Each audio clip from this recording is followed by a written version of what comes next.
AP deputy CM Pawan Kalyan పాలనలో తనదైన mark చూపిస్తున్నారు. బాధ్యతలు స్వీకరించిన దగ్గర నుంచి ప్రజా సమస్యల పరిష్కారానికి నడుము బిగించిన పవన్ కళ్యాణ్ తనకు వచ్చిన దరఖాస్తులను వెనువెంటనే పరిశీలించి పరిష్కరించేలా సంబంధిత అధికారులకు ఆదేశాలు జారీ చేస్తున్నారు. జనవాణి జనసేన భరోసా పేరిట పవన్ కళ్యాణ్ వినూత్న కార్యక్రమానికి శ్రీకారం చుట్టారు. ప్రజలు ఎదుర్కొంటున్న సమస్యలను సంబంధిత శాఖలకు పంపి పరిష్కారం కోసం పవన్ కళ్యాణ్ ప్రయత్నిస్తున్నారు. రాష్ట్ర వ్యాప్తంగా వేర్వేరు ప్రాంతాల ప్రజల నుంచి వచ్చిన అర్జీలను డిప్యూటీ సీఎం పవన్ కళ్యాణ్ పరిశీలించారు. పంచాయతీరాజ్, గ్రామీణాభివృద్ధి సహా అటవీ పర్యావరణ అంశాలతో పాటు ఇతర అంశాలపైన వచ్చిన ఫిర్యాదులను స్వయంగా పరిశీలించారు. అనంతరం అధికారులతో కలిసి ఒక్కొక్కటిగా పరిశీలించి పరిష్కారాలపైన దృష్టి పెట్టారు.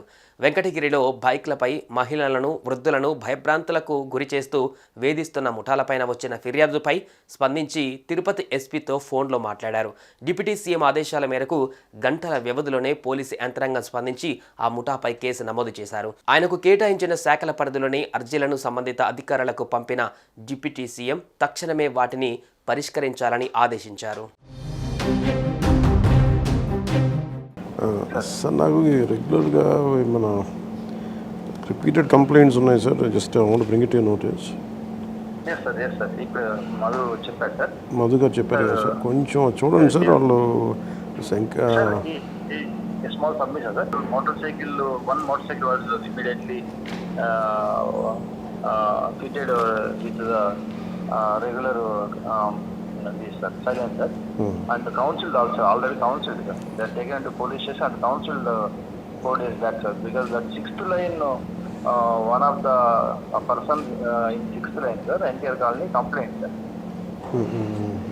Already we have taken these 2 guys to the police station and physically counseled and already given warning, and ఒక మోటార్ చెన్నైకి వెళ్ళింది అంటే ఇంకో మోటార్ సైకిల్ దొరికి దానికి ఇమ్మీడియట్గా ఈ సైలెన్సర్ కూడా చేశారు సార్. రెండోసారి ఇప్పుడు మళ్ళీ పంపిస్తున్నారు సార్. చెన్నై నాకు రెగ్యులర్ కంప్లైంట్స్ అంటే రౌడిజం ఎక్కువ అయిపోయిందని కొంచెం మీరు అది కొంచెం సీరియస్గా తీసుకోవాలి సార్. Please contact. ఒకసారి అందరికీ జనరల్ కౌన్సిలింగ్ ఇచ్చేయండి సార్. ఫర్ సిటిజన్ కొంచెం ముందుకు రమ్మని చెప్పండి సార్. Otherwise thank you. మీరు ర్యాష్గా బట్టి స్పీడ్గా వెళ్ళినట్టున్నా లేదు ఎవరికన్నా ఏదన్నా అసభ్యంగా మాట్లాడినట్టు కానీ ఏదన్నా ఎవరన్నా అసభ్యంగా కామెంట్ చేసినట్టు కానీ ఉందంటే మాత్రం మీ మీద సీరియస్గా యాక్షన్ తీసుకుంటాం. అలాంటి ఏదన్నా ఉంటే మీరు అందరూ మాకు చెప్పండి.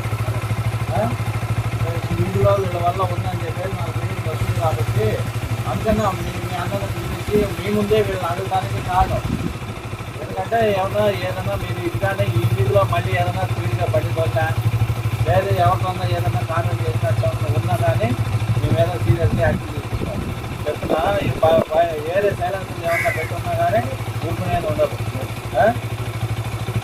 ఏమన్నా వచ్చారా ఎవరన్నా అడుగుతా ఉన్నది మీరు అంతా సంతాలు పెట్టుకోండి. మీరు అందరు ఇచ్చినా కూడా వాళ్ళకి భయం ఉన్నారు సార్. ఎప్పుడు చూడండి వాళ్ళు అంతా 10 మంది కాసినారు సార్. గాయక పిల్లకాయలు, మదర్శన పిల్లకాయలు, పైస పిల్లకాయలు, వీళ్ళు ఒక పని చేయడం, వాడి పల్లెలకు రావడం, ఆడపల్లి బయట చూసుకోండి సార్. ఆడపల్లి కాలేజీ పోతున్న వాళ్ళు వెంబడించడము, బస్సులు వెంబడించడము, ఫోన్లు చేయడము అలా చూసుకు సార్. ఇతను కూడా సార్ ఇతను బస్సులు వెంబడిస్తున్నారు సార్. నేను 4 సార్లు చూశాను. ఆడపిల్లలు చదువుకొని పోయే వాళ్ళకి చాలా డిస్టర్బెన్స్ సార్. చాలా డిస్టర్బెన్స్ సార్.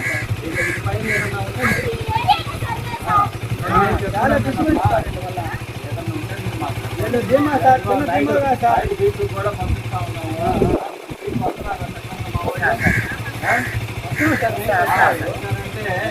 ఇంకా వీళ్ళు లైన్ మూడో లైన్లోనే వెళ్తారు. వచ్చినట్టున్నా కానీ మీరు మాకు చెప్పండి. అంతా